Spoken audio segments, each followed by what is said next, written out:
Assalamualaikum warahmatullahi wabarakatuh.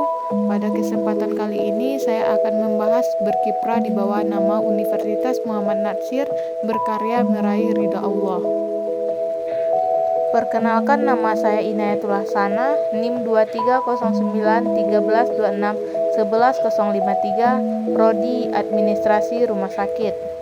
Mengenal sosok pejuang Muhammad Natsir, dai pemandu umat. Muhammad Natsir Datuk Sinaro Panjang lahir 17 Juli 1908 di Kampung Jambatan Bauki, Alahan Panjang, Kabupaten Solok, Provinsi Sumatera Barat. Anak ketiga dari 4 bersaudara. Ayahnya Idris Sultan Saripado, seorang juru tulis kontrolir di masa pemerintahan Belanda. Ibunya Khadijah dikenal taat memegang nilai-nilai Islam. Natsir belajar pada sekolah rakyat di Meninjau berbahasa Melayu. Ketika ayahnya pindah ke Bekeru, tinggal bersama pamannya di Padang. Masuk sekolah His Adabiyah yang dikelola Dr. Haji Abdul Ahmad. Ketika di Solo dibuka His Negeri, Natsir dipindahkan ke His Solo. Tinggal dengan Haji Musa, saudagar yang cukup terkenal di daerah Solo. Sore hari ia mendalami pengetahuan agama di Madrasah Diniyah Solo. Malam harinya belajar mengkaji Al-Quran dan bahasa Arab. Keberhasilan gerak pendidikan ditentukan oleh kerapian nizam, organisasi perangkat, dan peralatan halakannya, cara penyampaiannya, serta kurikulumnya. Pendidikan didukung oleh penguasaan kondisi umat, tingkat sosial, budaya umat yang dibaca dalam silabus halakannya. Tokoh cerdas. Ketika menamatkan His, ia meraih prestasi istimewa, diberi kesempatan melanjutkan ke Mulo dengan beasiswa dari pemerintahan Belanda. Di sekolah belajar satu kelas dengan murid Belanda, menamatkan Mulo Padang dengan prestasi baik, mendapatkan beasiswa ke AMS di Bandung jurusan Sastra Barat Klasik. Usia 19 tahun, tinggal di rumah eteknya Latifah di Bandung. Di samping belajar bahasa Belanda, ia belajar bahasa Latin dan kebudayaan Yunani. Di kelas 2 AMS, ia sanggup menganalisis pengaruh penanaman tebu dan pabrik gula bagi rakyat di Pulau Jawa dan berani memaparkannya di depan kelas dan menurutnya negatif. Sebagai seorang yang hidup dalam suasana tradisi religius yang kuat, ia menilai pola pendidikan penjajahan Belanda tidak sesuai dengan harapan bangsanya. Tahun 1927 sampai 1930, Muhammad Natsir di AMS A2 Bandung lulus dengan nilai tertinggi, berhak melanjutkan ke Fakultas Hukum di Batavia untuk titel Master in the Rechten atau ke Fakultas Ekonomi di Rotterdam. Natsir lebih tertarik kepada masalah-masalah Islam dan gerakan Islam. 1927 sampai 1932, Natsir meneruskan studi tentang Islam pada Persatuan Islam Bandung di bawah bimbingan Ustadz A. Hasan, tokoh Persis, membimbing melakukan studi tentang Islam. Tahun 1931 sampai 1932, kursus guru diploma LO Leger on the Weeks bersama A. Hasan. Beliau mengelola majalah Pembela Islam sampai tahun 1932. Beliau menolak tawaran bekerja sebagai pegawai negeri pemerintahan Hindia Belanda dan lebih tertarik menekuni dunia pendidikan. Natsir mendirikan Yayasan Pendidikan Islam di Bandung sekaligus menjabat direktur dari tahun 1932 sampai 1942. Bahkan pada masa penjajahan Jepang tahun 1942 sampai 1945, pemandu umat ini sempat menjadi sekretaris Sekolah Tinggi Islam atau STI Jakarta. Keluasan wawasannya mencuat ke permukaan karena menguasai beberapa bahasa asing sebagai alat untuk menggali buku-buku tokoh kelas dunia. Natsir mulai berkecimpung di dunia politik praktis setelah menjadi anggota Partai Islam Indonesia awal tahun 40-an, memimpin organisasi MIAI. 1928 sampai 1932 itu aktif di Jong Islamitan Bon Bandung. Di sini Natsir bertemu dengan Mr. Kusman Singodimedjo, Mr. Muhammad Roem, Prawoto Mangkusasmito, dan bersama menemui Haji Agus Salim untuk konsultasi diskusi menimba ilmu. Di sini ia bertemu dengan Nur Nahar, aktivis Pandu Putri, kemudian dinikahi di Bandung 20 Oktober 1934 serta menjadi teman pendamping hidup dan perjuangan sampai akhir hayatnya. 1932 sampai 1942 Direktur Pendidikan Islam Bandung, 1940 sampai 1942 anggota Dewan Kabupaten Bandung, 1942 sampai 1945 Kepala Biro Pendidikan Kota Madya Bandung. Kiprah Natsir menanjak ketika menjadi anggota KNIP tahun 1945 sampai 1946. 1948 ditunjuk menjadi Menteri Penerangan Republik Indonesia. Prestasi spektakuler Natsir terekam dalam sejarah. 1950 Indonesia berstatus RI sebagai produk dari KMB. Natsir melontarkan statement yang dikenal dengan Musi Integral Natsir. Implikasinya Indonesia yang menjadi 17 negara bagian kembali ke NKRI. Soekarno mengangkat Natsir sebagai Perdana Menteri RI, politik tertinggi yang pernah dicapai Natsir. Pada saat itu usianya baru 42 tahun. 1952 kunjungan ke beberapa negara di Timur Tengah, puncak pemimpin Partai Masyumi. 1950 sampai 1958 anggota Parlemen RI dan fraksi Masyumi.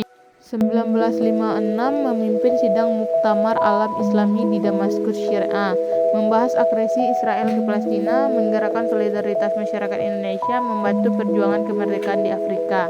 1956 sampai 1958 anggota Konstituante RI. Januari 1957 menerima bintang Nichen Istiqlal atau Grand Cordon dari Presiden Tunisia Lamine Bey atas jasa-jasa beliau dalam membantu perjuangan kemerdekaan rakyat Afrika. Februari tahun 1967 bersama dengan para ulama dan zuama bertempat di Masjid Al-Munawwarah, KP Bali, Tanah Abang, Jakarta, membentuk Yayasan Dewan Dakwah Islamiyah Indonesia, dan sejak tahun itu diangkat menjadi Ketua Dewan Dakwah yang dijabat beliau sampai akhir hayatnya. Pada tahun 1967, Natsir menjabat sebagai Vice President World Muslim Congress, markas di Karachi, Pakistan. Selama tahun 1967 sangat menonjol kunjungan-kunjungan ke Timur Tengah atas undangan pemerintah dari negara tersebut. Di tahun 1967 itu juga beliau menggerakkan solidaritas Islam untuk pembebasan Masjidil Aqsa dan pembebasan Muslim Palestina. Tahun 1969 anggota Muslim World Lunch berkedudukan di Mekah Al-Mukarramah sebagai anggota Majelis Taksisi, pendiri dari Badan Islam Internasional yang bergengsi ini. 1976 anggota Majelis A'la Al-Lami Lil Masjid yang bermarkas di Makkah Al-Mukarramah bersama dengan Syekh Harakan dan Syekh Abdullah bin Bas. Februari 1980 Muhammad Natsir menerima Al-Quwar Jaizatul Malik Faisal Al-Alamiyah di bidang penghikmatan Islam selama tahun 1400 Hijriah dari King Faisal Foundation, Riyadh. Penghargaan sama juga diterima oleh Syekh Abdul Hasan An-Nadwi. Tahun 1967 pula Muhammad Natsir menggagas dan mendorong didirikannya Rumah Sakit Islam Ibnu Sina di Bukit Tinggi yang kelak berkembang menjadi Yarsi Sumbar dan Universitas Muhammad Natsir. Pada tahun 1991 menerima gelar Doktor Honoris Causa dari Universitas Kebangsaan Malaysia Kuala Lumpur dan dari Universitas Sains Penang Malaysia dalam bidang pemikiran Islam. Kedua penghargaan dan penghormatan akademik internasional ini tidak bisa dihadiri oleh Natsir karena dilarang oleh Perintah Orde Baru Soeharto. Sesungguhnya dalam bidang akademik, Natsir menerima gelar Doktor Honoris Causa bidang politik Islam dari Universitas Islam Lebanon 1967. Natsir memang punya peran khusus yang tidak bisa dilupakan oleh sejarah, umat Islam, bangsa dan negara, dan akhirnya mendapat gelar kehormatan dari pemerintah Republik Indonesia sebagai pahlawan nasional. Mungkin beliaulah simbol paling tepat manusia sintesis intelektual, ulama yang menjadi ciri khas sejumlah tokoh di sekelilingnya. Tidak kurang pentingnya adalah kemampuan menyelami makna yang tersirat di balik yang tersurat. Gagasan dan gerak langkah Bapak Muhammad Natsir membangun umat dakwah ilah Allah, membina kerjasama dan ukhuwah, memajukan pendidikan berkualitas, membangun masyarakat sehat dalam bimbingan syariat agama Islam, mewujudkan rahmatan lil alamin.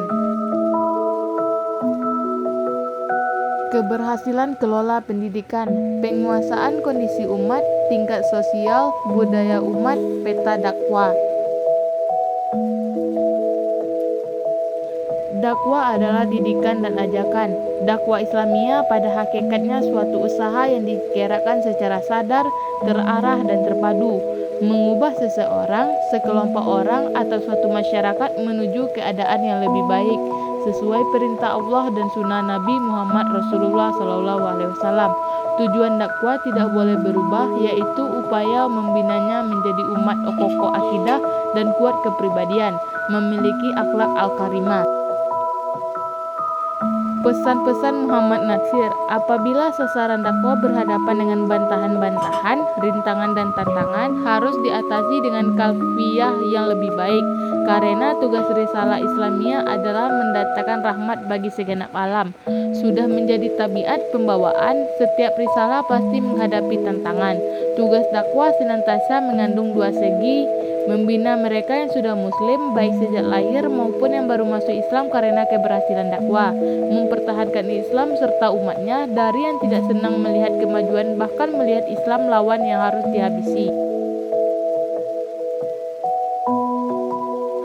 Ukhuwah Islamiyah wajib kita mewujudkan dengan sungguh-sungguh kalau benar-benar kita hendak menegakkan Islam dengan segala kejumbangannya di negara ini.